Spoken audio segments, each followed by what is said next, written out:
आपको मालूम है प्रभास मंडल कौन है? वो बीजेपी का कार्यकर्ता है। उसके पास बहुत सारे इनके बारे में मालूम है। जिन लोगों को इनकी अंदर की बातें हैं, बीजेपी की अंदर की बातें मालूम है, इन्होंने क्या क्या तैयारी की हुई है, उस सब के बारे में ये लोग उगल न दें, इसलिए इनको दिखाया जा रहा है कि एनकाउंटर हो गया। पश्चिम बंगाल के बरुईपुर में नाबालिग लड़की से कथित दुष्कर्म और हत्या के मामले में मुख्य आरोपी प्रभास मंडल की पुलिस मुठभेड़ में मौत हो गई। इसके बाद से बंगाल में एनकाउंटर पर राजनीति तेज हो गई है। प्रभास मंडल की मौत के बाद तृणमूल कांग्रेस के नेता पश्चिम बंगाल पुलिस की कार्रवाई पर सवाल उठा रहे हैं। इस बीच तृणमूल कांग्रेस के सांसद कीर्ति आजाद ने इस एनकाउंटर को फर्जी करार देते हुए दावा किया कि प्रभास मंडल बीजेपी का कार्यकर्ता था। उसे बीजेपी के अंदरूनी मामले की काफी जानकारी थी। ये सीक्रेट बाहर ना आ जाए इसलिए उसका एनकाउंटर कर दिया गया।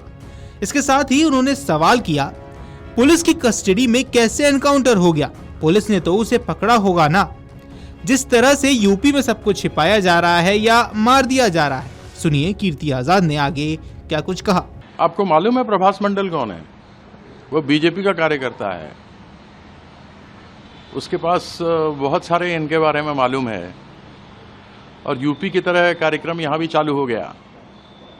जिन लोगों को इनकी अंदर की बातें हैं, बीजेपी की अंदर की बातें मालूम है, इन्होंने क्या क्या तैयारी की हुई है, उस सब के बारे में ये लोग उगल न दें, इसलिए इनको दिखाया जा रहा है कि एनकाउंटर हो गया। तुम्हारे कस्टडी में है, कैसे एनकाउंटर हो गया? तुमने तो उसको पकड़ के रखा होगा ना। तो ये सब दिखावा है और कुछ नहीं है। एक राजा है, उसके घर में पुलिस बिस्तर पर बैठी हुई है, वह भी अभियुक्त है इसमें, इस कांड के अंदर। तो सब तरीके से, जिस तरीके से यूपी में सब कुछ छुपाया जा रहा है, उसी प्रकार से इन लोगों को छुपाया जा रहा है या फिर मार दिया जा रहा है, जिससे कि बीजेपी की बातें बाहर ना निकलें। पता कर लीजिएगा प्रभास मंडल कौन है, अपने आप पता लग जाएगा कि वहां का बहुत बड़ा बीजेपी का एक यह कार्यकर्ता है, सक्रिय सदस्य है। पुलिस एनकाउंटर पर टीएमसी के सांसद सौगत रॉय ने भी अब सवाल उठाए हैं। मैं पूरा घटना का निंदा करता हूँ। पुलिस को जो बनाया हुआ कहानी, यही कहानी पुलिस एनकाउंटर डेथ में बराबर बोलता है कि भागने का कोशिश कर रहे थे, हम पर गोली चलाया। ये सब असत्य है।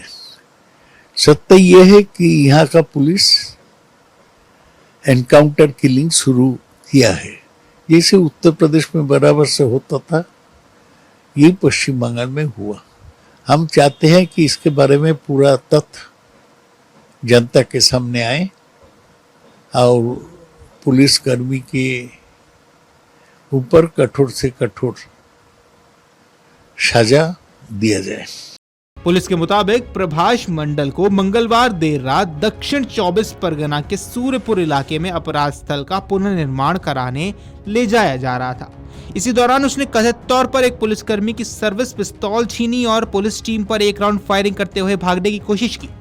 पुलिस ने दावा किया कि आत्मरक्षा में जवाबी कार्रवाई की गई, जिसमें प्रभास मंडल गोली लगने से गंभीर रूप से घायल हो गया। उसे बरुईपुर महकमा अस्पताल ले जाया गया, जहां डॉक्टर्स ने उसे मृत घोषित कर दिया। अब पुलिस का यह भी कहना है कि पूछताछ के दौरान वो जांच में सहयोग नहीं कर रहा था और लगातार गुमराह करने वाली जानकारियां दे रहा था। इसके साथ ही पुलिस ने यह भी पुष्टि की कि इस मामले में फरार चल रहे चौथे आरोपी को भी गिरफ्तार कर लिया गया है। गौरतलब है कि बरुईपुर की 12 वर्षीय बच्ची 4 जुलाई को लापता हो गई थी। अगले दिन उसका शव दक्षिण 24 परगना के सूर्यपुर हाट इलाके के एक तालाब से बोरे में मिला। पुलिस का आरोप है कि बच्ची के साथ दुष्कर्म के बाद उसकी हत्या की गई और शव को तालाब में फेंक दिया गया। इस घटना के बाद इलाके में भारी विरोध प्रदर्शन हुआ। लोगों ने सड़क जाम की, पुलिस वाहनों में तोड़फोड़ की और आरोपियों के खिलाफ कड़ी कार्रवाई की मांग की। मामले की जांच के दौरान प्रभास मंडल को मुख्य आरोपी बनाया गया था और बाद में पुलिस मुठभेड़ में उसकी मौत हुई।